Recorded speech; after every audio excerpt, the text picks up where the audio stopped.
With the strand attached to the project, make a loop so that the yarn tail is on top of the main strand and it is pointing down.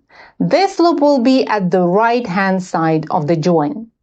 Take a strand that you want to join and insert that strand from the top down into the loop that we've just made. Move the yarn tail of this strand to make a loop so that the tail sits underneath the main strand and is pointing up. Now we have two linked loops. The tail of the loop at the right is on top of the main strand and it points down, while the tail of the loop at the left is underneath the main strand and it points up. Move these two loops toward each other to open a double loop between them. At this point, the loops look a lot like a Venn diagram with two overlapping circles. Insert the yarn tail on the right into the double loop from back to front. Then insert the yarn tail on the left into the same double loop, but do it from front to back. Pull the tails and the main strands to tighten the knot.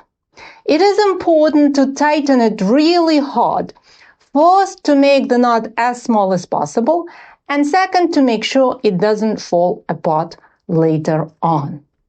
Finally, trim the yarn tails close to the knot. One tail and then the other one. And see, I go really close to the knot because I'm not worried.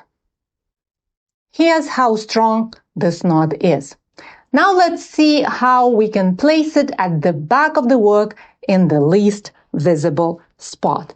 And usually this spot is between two stitches that preferably are located at a side edge of the project, or at least close to that edge. By the way, if you ever need help with your projects, looking for a right knitting method, figuring out a pattern, or fixing a mistake, consider getting a knitting insurance. It is one of the benefits of the club membership. The link in the description will tell you more. Now back to the knot. The steps that we follow are exactly the same. But when we make a loop with the strand that is attached to the project, we do it in such a way that the spot where the tail crosses the strand is as close to the bottom of the stitch as possible. Then we insert the other strand into the loop, make the second loop, then find the double loop and insert both tails into that double loop. One tail from back to front and the other one from front to back. But when we tighten the knot, we don't pull both strands and both tails. No, we start by pulling only the tail that belongs to the strand attached to the project. If we look closely, we'll see that this knot is made up of two smaller knots. One formed by the strand that belongs to the project and the other one formed by the strand we want to join. Our task right now is to tighten the smaller knot that is formed by the strand attached to the project. And because we don't want to shift that knot, we don't pull the strand. We pull only the tail, just like this. And see, I hold my fingers at the bottom because I want the knot to stay as close to the bottom of the stitch as possible. And I pull this tail really, really hard. And once this smaller knot is tight, it will anchor the full knot in that exact location at the bottom of the stitch.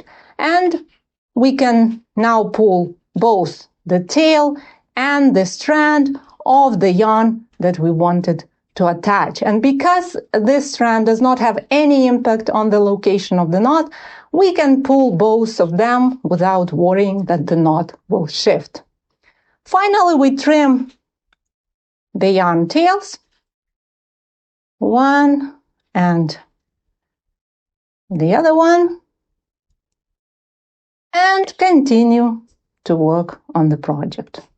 In my case, it's going to be just purling a few stitches. And see what happens? The yarn is joined, there are no yarn tails to weave in, and the knot sits exactly where we planted it, right over here.